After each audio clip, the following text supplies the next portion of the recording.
for you here today. We've got the Charmers. I mean, guys, when I first started doing this deck profile, I thought it was going to be trash. It's Charmers, right? I mean, who would have thought Charmers would be great? But after playing a few games, they are actually really, really good. They're unique, and I can't wait to see what more support Konami has for them, because they have so many unique gimmicks to them and a very unique playstyle that I just wouldn't expect to work, but somehow it does. So I'm just going to read all the cards that I've got in this deck. One thing you will notice for anyone who is familiar with Charmers is that I only play the Earth and Fire ones. In my opinion, it's just not really worth playing the other two. The only benefit the other two really provide is that it allows you to really abuse Awakening, get a big attack boost, and it makes Unpossessed slightly easier to proc. But I found in most games that it doesn't matter that much, that having the extra attributes doesn't actually matter that much, and they're just more bricks than anything else. So let's get into it. I play Awakening of the Possessed, Archfiend, Reaper of Nefariousness, just one of him.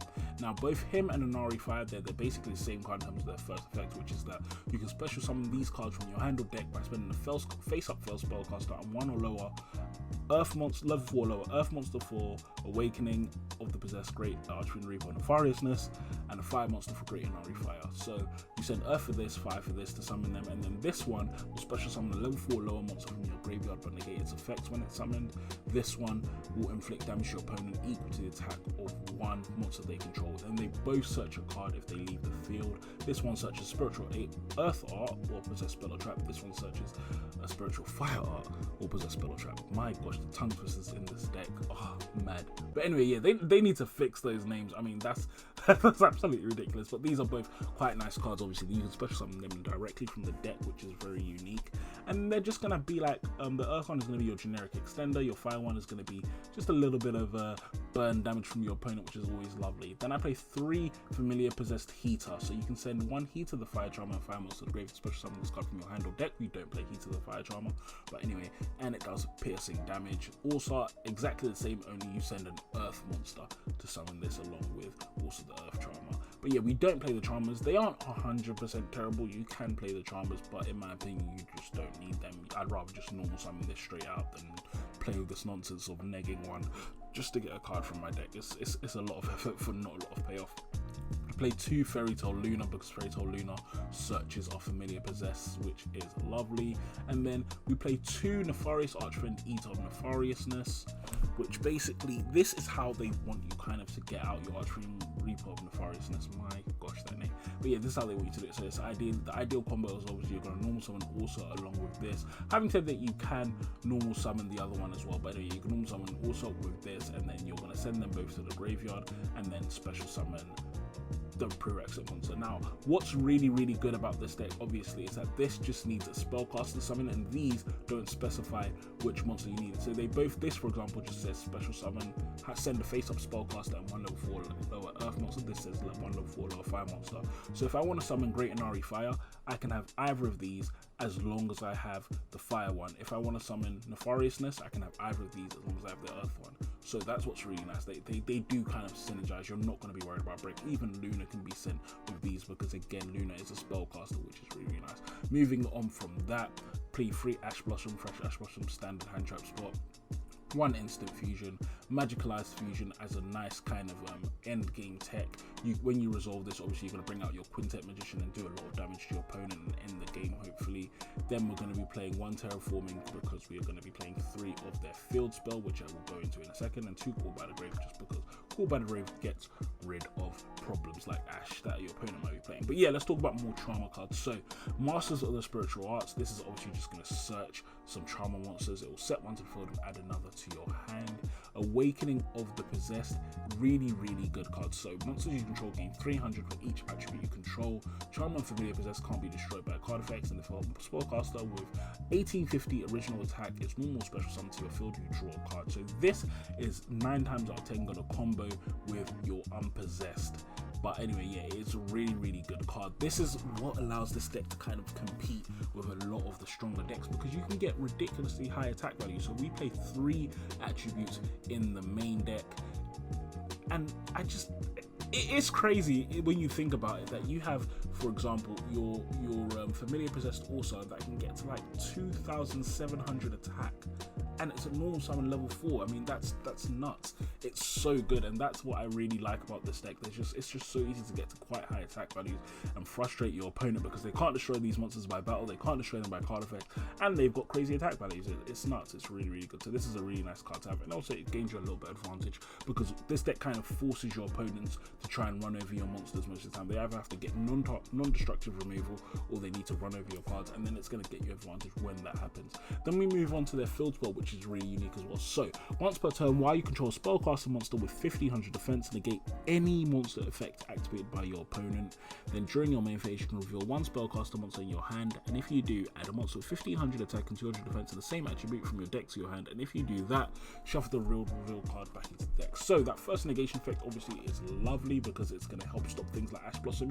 You don't have many things in this deck that are that weak to Ash Blossom, but it'll stop things like Ash Blossom, will stop negates the opponent might use. So an example again that I can bring up is my opponent tried to negate one of my cards with Dragoon, and then they just got negated by my field spell. And what's even better is obviously that's not going to activate, it just happens, which means your opponent can't now chain another negate to that to stop that. So this is a really nice field spell. And it's also got a little mulligan effect that I don't think I've ever used. It's just not that important 9 times out of 10.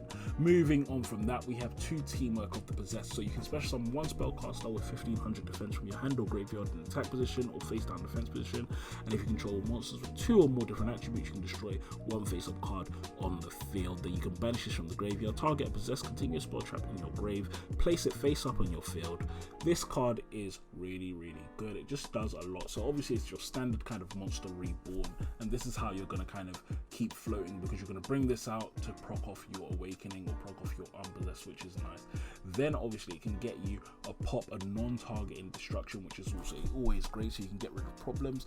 And also it can reset your unpossessed, which is nice. It can reset your unpossessed, it can reset it itself as well, though you're probably not going to use it to reset itself. But anyway, yeah, moving on from that, we have unpossessed. So charmers can't be destroyed by battles. If a familiar possessed attacks an opponent's monster, it gains 800 attack during damage calculation. So you're already going to be getting 600 or 900 from awakening because you're going to have 2 or 3 different attributes on the field, and then you're going to get another 800. Do you see what I'm talking about? This, and then they can't be destroyed by card effects or battle as well. This is just, it's so weird how strong this deck is. Well, it's really good. But anyway, yeah, if a familiar possessed monster you control attacks an opponent monster, it gains 800 attack during damage calculation only.